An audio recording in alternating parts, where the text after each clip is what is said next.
Canada is making bold economic moves as U.S. trade policies trigger a wave of responses. Could these changes quietly reshape what Americans buy and how much they pay?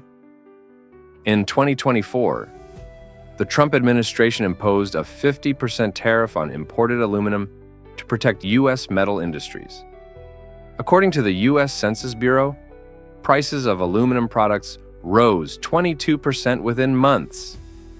This hit American manufacturers and construction firms hard, especially those reliant on imports. Canada, which supplies over 70% of North America's aluminum, responded strongly. Aluminary Alouette in Quebec announced a $1.1 billion plant modernization, powered by low-cost clean energy from hydro, Quebec. Quebec's economy minister stated, "The U.S. depends on U.S. for aluminum, and we won't stand by." For Americans, the effects are immediate. The price surge affects home renovation, auto repair, and beverage packaging. Costs on products like soda cans and appliances may rise, adding up to $2.5 billion annually for U.S. consumers. Small businesses in construction and manufacturing face tighter margins and difficult decisions. Canada is rapidly diversifying trade. In early 2024, non-U.S. exports rose 18%, while U.S. bound exports fell to their lowest since the pandemic. Gold exports to the U.K. jumped over 30%. Crude oil to Singapore hit records, and Italian imports of Canadian aluminum and pharmaceuticals reached all-time highs. Pork exports to Japan rose 13%, with Canadian food favored for its clean, traceable image. As Canada looks beyond the U.S., American buyers risk losing access to key supplies, from metals to pharma ingredients, weakening supply chains, raising costs, and reducing product availability. U.S. consumers may face higher prices or longer wait times for top-quality goods. Canada's Industry Minister Melanie Joly criticized the Trump administration's trade tactics, saying, "We are in a tariff war, and negotiating with the U.S. is tougher than ever." She announced a 3-point response: stronger anti-dumping rules, better liquidity support for industry, and faster project approvals, cut from 5 years to 2. Joly also introduced incentives to attract top researchers, noting, "Canada welcomes talent, especially as academic freedom faces challenges in the U.S. Canada's assertive approach may heighten competition for talent and investment. U.S. universities and tech industries risk a brain drain as researchers and students OPT for Canada's more supportive environment. This could affect American innovation and growth in tech, biotech, and energy. Canada is investing heavily in green energy, hydro, hydrogen, and advanced fuels to lead the global energy shift. High-value exports like battery tech, advanced materials, and aerospace are priorities. The goal?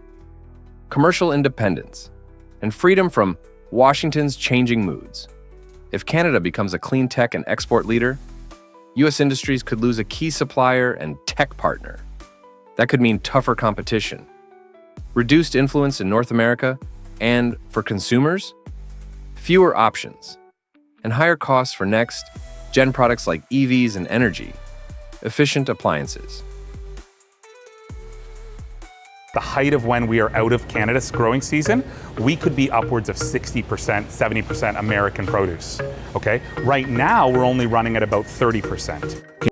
As corn shipments rejected, Canada takes advantage. A farmer in Iowa just posted his nearly new combine for sale because there's nothing left to harvest. American corn was once king at the trade table. Now it's getting turned away at ports, while Canada is quietly locking in billion-dollar contracts. So how did everything shift so quickly? 1. Canada cashes in on billion-dollar contracts. In 2025, rising export inspection fees pushed U.S. corn prices in the Midwest below $3.5 per bushel, lower than the cost of production for many farms. That's made it nearly impossible to turn a profit. As a result, International buyers are backing out of U.S. deals, and cargo is getting rejected at port. Meanwhile, Canada has stepped in, signing lucrative agreements to supply premium corn to markets like South Korea, the EU, and Mexico. For American farmers, this isn't just economic theory, it's hitting home. If you've been hearing chatter about cheap corn, you've probably seen the effects already. Full silos, deferred maintenance, and families debating whether next year's crop is even worth planting. In rural towns, grain elevators are full, and local banks are tightening credit on new equipment purchases. That shiny new tractor your neighbor bought last year, it might be parked for good this fall. Low corn prices and shrinking exports are creating a domino effect. Ethanol production heavily tied to corn is scaling back hard. According to the U.S. Energy Information Administration, more than 25 ethanol plants in Iowa, Nebraska, and South Dakota have reduced output or temporarily shut down since early Q2 2025. If you or someone in your household works at one of those plants or hauls the grain that feeds them, you've likely seen reduced hours or the threat of layoffs. In some counties, ethanol is the largest local employer, so when those jobs go, the entire economy feels it. Grocery stores, repair shops, even local schools. And for everyday drivers, supply shortfalls in ethanol blends like E10 and E85 mean prices are rising. A fill-up that cost $2.8 per gallon last week could be $3.10 today. A 30-cent jump that adds up fast for commuting families. As corn loses key export markets. It's not just at home. The U.S. corn industry is losing ground worldwide, with corn prices too low to cover operating costs. More than 25 ethanol plants in the Midwest have scaled back or shut down. Meanwhile, major buyers like Mexico, once a $5 billion customer of genetically modified GM corn, are stepping away. Their Congress just passed a ban on planting and importing GM corn, citing environmental and health concerns. Losing Mexico, the second largest export market for U.S. corn, leaves farmers stuck with full silos and nowhere for cargo ships to go. If you live in states like Iowa or Illinois, this means your local farm community is staring down another risky harvest. And that has ripple effects. If corn doesn't move, feed costs go up for dairies and poultry farms. So while corn may seem dirt cheap, you might still see egg prices climb from $2 to $2.30 per dozen next month. At the same time, Canada is stepping in fast, sealing premium corn supply deals with the EU, South Korea, and even Mexico, which just turned down U.S. product. That doesn't just put America on the back foot, it shakes the foundation of the entire domestic ag economy. Japan has formally rejected a request from President Donald Trump to increase U.S. rice imports, despite warnings of potential new tariffs. Could this firm stance trigger a deeper escalation in U.S.-Japan trade tensions? The Japanese government announced it would not sacrifice rice farmers to meet U.S. trade demands, even after former President Trump warned of new tariffs if Tokyo failed to increase rice imports from the United States. According to Reuters, Japan imported $110 million USD worth of American rice during the first 4 months of 2025 and nearly $300 million in 2024, a notable rise compared to prior years. Despite that, Tokyo remains committed to its 770,000-ton import quota under WTO agreements and imposes high tariffs on imports exceeding that limit, a safeguard intended to shield domestic agriculture. Japan's stance reflects not only economic policy, but also political strategy. Rice farmers, concentrated in rural prefectures, are a key support base for the ruling Liberal Democratic Party, the LDP, which faces an important upper house election on July 20.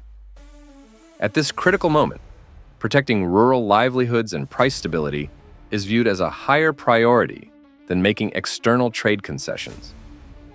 From a domestic perspective, Tokyo's position aligns with broader concerns about rising food costs and climate-driven supply pressures. With rice prices already under pressure from poor harvests and elevated input costs, Japanese policymakers are focused on maintaining stable agricultural output and shielding consumers from additional volatility. Since the 1970s, Japan has run one of the world's most extensive farm protection programs, including subsidies to reduce rice production. Though officially ended in 2018, the government continues to incentivize shifts to soybeans and other crops to control domestic rice output and prices. In 2024, extended adverse weather reduced crop yields, while rice consumption among younger generations declined. As a result, domestic prices doubled. A 5-kilo bag of rice in Tokyo now costs around $30, placing added strain on households with limited incomes. This shift affects more than grocery bills. Schools and urban families are rethinking traditional meals, turning to cheaper staples like noodles, bread, and imported grains. Long-term, such changes could alter the culinary identity of Japan. While current tensions center on agriculture, broader trade impacts are emerging. In response to tariff threats, Japan imposed a 25% duty on certain U.S. auto and metal exports. With no new bilateral trade deal in place, American industries now face both reduced market access and higher costs. The uncertainty has rippled into financial markets. In early 2025, the U.S. dollar experienced its steepest decline since 1973, driven by concerns over rising federal spending and failed negotiations with key partners like Japan. Meanwhile, Japan's Nikkei 225 index dropped 1.2% following Trump's tariff comments, reflecting investor unease over unclear trade policies. For American consumers, continued friction could lead to higher prices on goods reliant on Japanese parts and materials. States with strong ties to automotive and metal industries may also face job losses and stalled investment if tensions escalate without resolution. American wheat exports are quietly vanishing from the world market, with over $700 million lost in just 6 months. What happens when a silent shift in global confidence reshapes the everyday reality for families and communities? In just 6 months, over $700 million in U.S. wheat value vanished, not from disasters, but from lost trust. Major buyers like the Philippines, Mexico, South Korea, France, and Italy quietly shifted orders to Canada. No protests, no disputes, just idle grain ships, overflowing silos, and in some cases, wheat burned in fields. As buyers disappeared, for everyday Americans, this silent export collapse hits hard. Farmers face uncertain futures, and rural communities see jobs, incomes, and small businesses vanish. The loss may not make headlines, but its impact is deeply felt.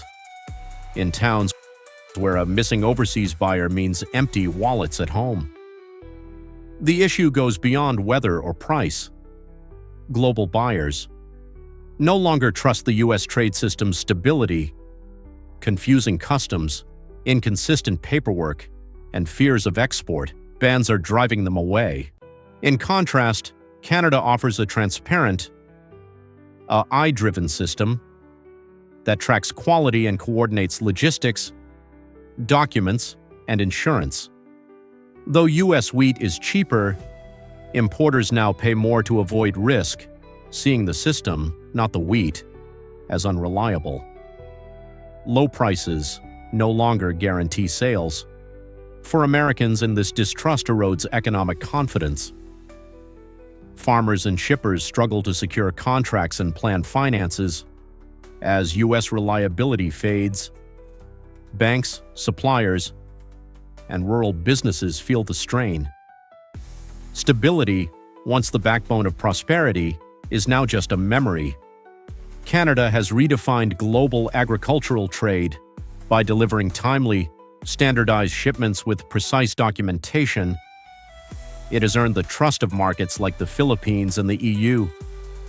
Canadian wheat exports to the EU have risen 40%, with France and Italy shifting 45% of former U.S. orders to Canada.